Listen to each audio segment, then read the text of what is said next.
So welcome back to working with systems of equations. We're going to do, I believe, one more example with the substitution method. Yeah, I'm just seeing one more example with the substitution method. So again, we want to find the solution, which means I want to find the order pair that makes both of these true. I could graph these. They're not that hard to graph. But we want to practice using another method, which we call the substitution method. So the first step is to solve one of the equations for either x or y. So I'm taking inventory at these two equations, and I'm trying to figure out which one do I want to pick on. Well, this first one, to me, I'm drawn to for some reason. I don't mind the negative, and I don't really have a number in front of the y, so I really like to solve for that y there. So that's the one I'm going to go after, is that one.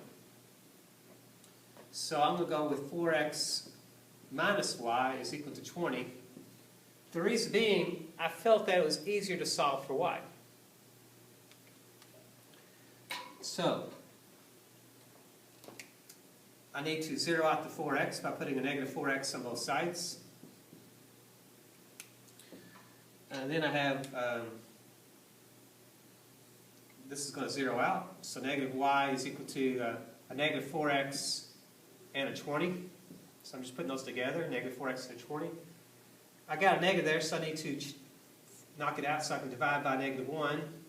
But by dividing by negative 1 just changes all the signs. So if I change this sign, then these two signs have to also change. So that's going to change it to a 4x, and that's going to change it to a minus 20.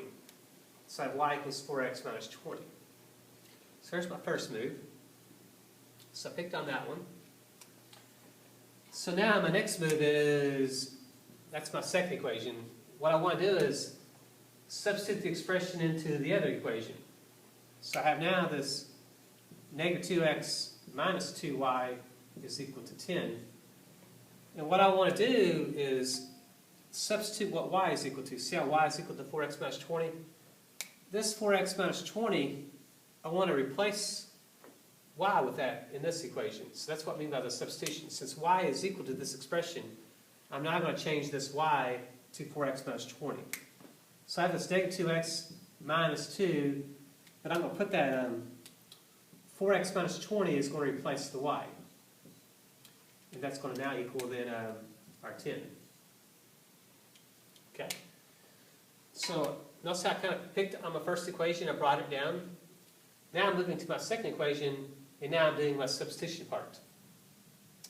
Now that I substituted in, I want to solve for, in this case, I want to solve for x. So we got some simplifying to do.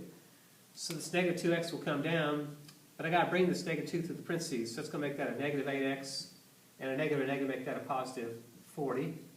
Then that equals then a 10. So I'm going to bring that negative 2 through the parentheses. That now removes the parentheses.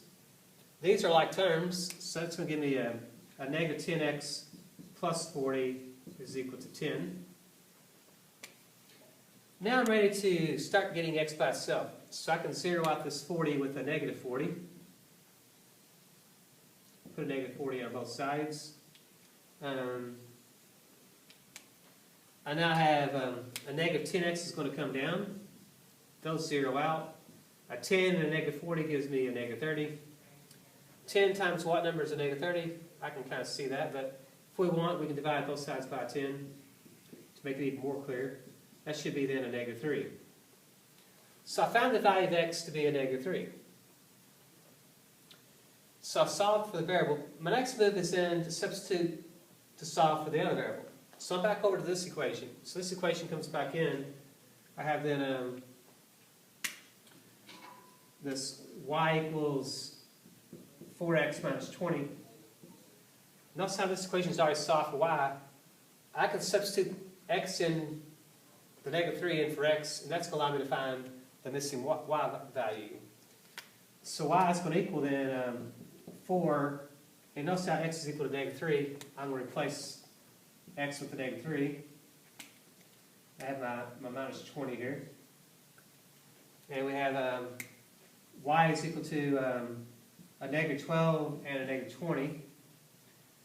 Let me try that in a different color there. try that again. So we have y equals negative 12 minus 20. So y is going to equal then a negative 36. So my solution is going to be then x is going to be a negative 3 and my y is going to be a negative 36. So that will be my ordered pair.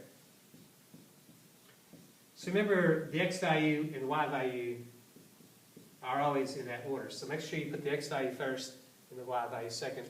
So if I graph that, that would be the point of intersection of those two lines. If I substitute these two equations, this ordered pair should satisfy both of those equations. Feel free to check that. My video's probably already run along. I'm going to just stop there, and we'll move on to the next method. Stay tuned.